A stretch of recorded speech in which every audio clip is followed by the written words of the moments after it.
recording you this video on Saturday afternoon with the initial results from the online survey. So thank you if you answered the 10 quick questions online. We got a really good response, which means that we've got a really good representative pool of people's feedback as to what their particular challenges and issues are.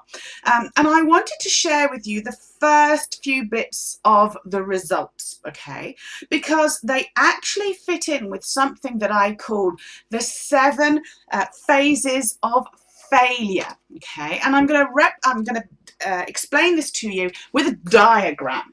I apologise, as always, for my drawing, for my writing on the board. I would never have made a teacher. Okay, so there are 7 phases of failure.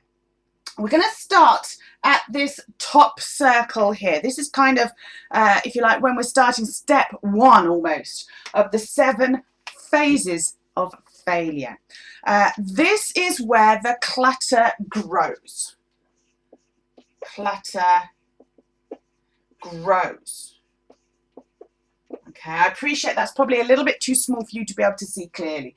Clutter grows. Okay, so when we haven't had the clutter, maybe in a time when you weren't cluttered. I know before I had my clutter challenge back in 2001, my clutter started to grow in 1996, 1997. Before that, I didn't have a clutter challenge. Even if we grew up in a cluttered home, even if we feel like we've been cluttered forever, there will have been a point, however young we were, where actually the clutter started to grow. And indeed, we find that the clutter starts to grow back when we have a blitz. Most people will find that they have that cycle. Okay. The second phase of failure is that we feel overwhelmed. Overwhelmed. Okay. Now, what's interesting is that from a previous survey that I asked people to comment on, an incredible 57% of people said that they felt overwhelmed by the volume of clutter. Hardly surprising if the clutter has been growing. Yeah. So when we feel overwhelmed by the clutter, what happens? We feel the energy drain away. So I'm going to put a down arrow for decreased energy. It's like looking at that massive pile of paperwork and thinking, oh my goodness, have I really got the energy to deal with that? Have I got the will to live? I know that I used to find that when I opened the door to a room that was cluttered, I would literally feel like I was going through a bit of a time warp, and it would drain away the energy, and I just would feel so overwhelmed that I would more often than not just close the door on the cupboard, the room, close the drawer, and just walk away from it, because, you know, I felt overwhelmed, didn't know where to start. Sound familiar? So when we feel overwhelmed, when the energy is drained from us, that can make us feel demotivated. Motivated. Okay. Now, interestingly, from the survey that people have been kindly completing online, 47% of people have said that they struggle with getting motivated. Nearly half of people with clutter told me that they struggle with getting motivated. Okay, so again, it's hardly surprising, hard to get motivated when we haven't got much energy because we're feeling overwhelmed. Yeah, sound familiar, any of this? Okay, so 1, 2, 3, 4, the 5th phase of failure. We procrastinate.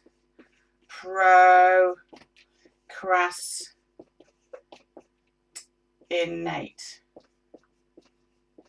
Now again, from the most recent survey that you've been kindly answering, 65% of people are saying that they procrastinate. I procrastinated all the time. There'd always be something much more interesting to do, something interesting on the telly maybe, something urgent I had to do for work.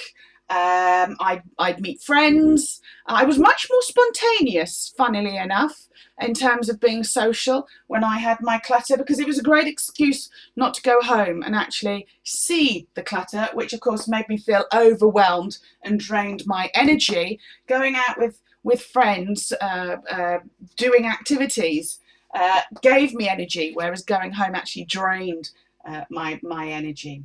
So 65% of people have said that they procrastinate. We procrastinate, clutter grows, then eventually we reach a point where we might go, oh, for goodness sake, this is getting out of hand, and we have a blitz. Sound familiar? 18% of people have said that they're not doing it slowly and steadily, that they are just having a blitz. Okay, so the clutter grows, we feel overwhelmed by the clutter, that drains our energy, that makes us feel demotivated, we procrastinate, and eventually we have a blitz. But the problem with the blitz is that it is precisely what it says on the packet. It's a blitz. We're not doing a little and often. We are just doing it because it's reached a point, it's out of hand, and we just have to get as much as we can off that conveyor belt, out of that front door, in as short a time as possible. So we do the blitz, and then what happens? We accumulate more or new clutter. The very nature of the blitz means that we've got as much as we can off the conveyor belt at this end, but we haven't dealt with this end of our conveyor belt. So we get new clutter. And when we get new clutter, the clutter grows back. And so the cycle begins again.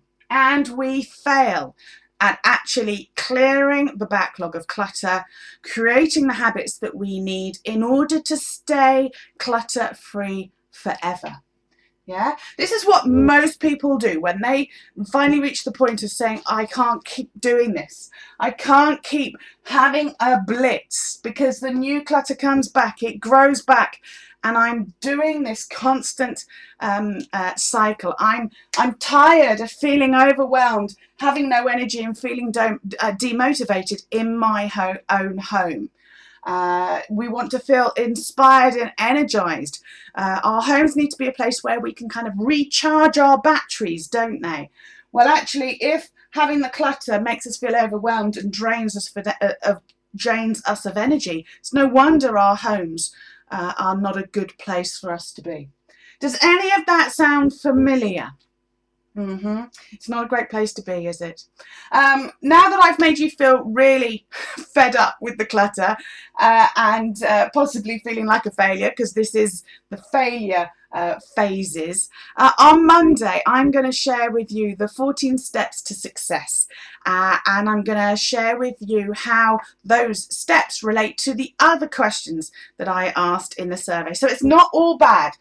There is a positive to come, and those are the 14 steps to success, which I will share with you on Monday. But in the meantime, hopefully that helps explain what's going on a little bit, and hopefully makes you realise you are not alone. People in the survey have shared this. Look at the numbers. You're definitely not alone. Okay, thank you for watching. I will see you again on Monday. But in the meantime, enjoy the rest of your weekend, and I'll see you again on Monday. Take care.